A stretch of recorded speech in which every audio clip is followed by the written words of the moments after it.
गोजरी जबान में अपडेट सुनिए।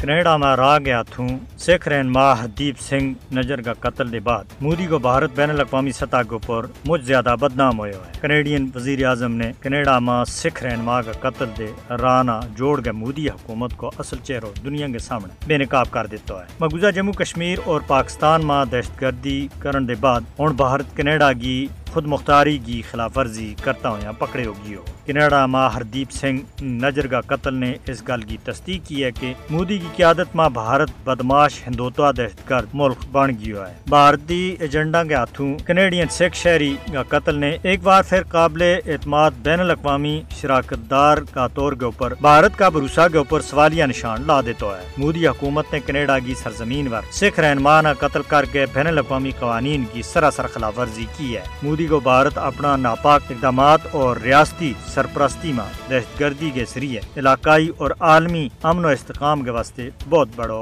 खतरो बनता जा रही है। भारत लंबा अरसा दे पाकिस्तान में दहशतगर्दी की कार्रवाइयाँ की माली इमदाद मनसूबाबंदी और फिर इन्हां अंजाम देता रही है। गिरफ्तारी के बाद भारतीय दहशतगर्द गुलपोशन यादव ने पाकिस्तान में तकरीबी सरगर्मियां के बीच नई दिल्ली का मुलवस होने का बारा में माल कमा देने वाला इंकशाफात किया है। पाकिस्तान में भारतीय दहशतगर्दी का नाकाबिले तरदीद सबूत दे चुकी है। पाकिस्तान ने कई बार दुनिया ना जनूबी एशिया ना गैर मुस्तहकम करण में भारतीय किरदार दे बाखबर भी किया है। सिख कारकुन हरदीप सिंह नजर का कनाडा के बीच कत्ल दुनिया मोदी हुकूमत ना इंसाफ का कटेरा के बीच खड़ो करे और मोदी और उसका मददगारा इस हवाला दे किसी किस्म की कोई छूट नहीं मिलनी चाहिए। बैन अवी बरादरी ना जो समझ लेना चाहिए कि RSS की हिमायत वाली मोदी हुकूमत पूरी इंसानियत के वास्ते खतरों बनती जा रही है। भारतीय हुकूमत की फसाई जहनीत ना परखण को वक्त आ गया है, इससे पहले कि मजीद जाना के वास्ते खतरों बन जाए।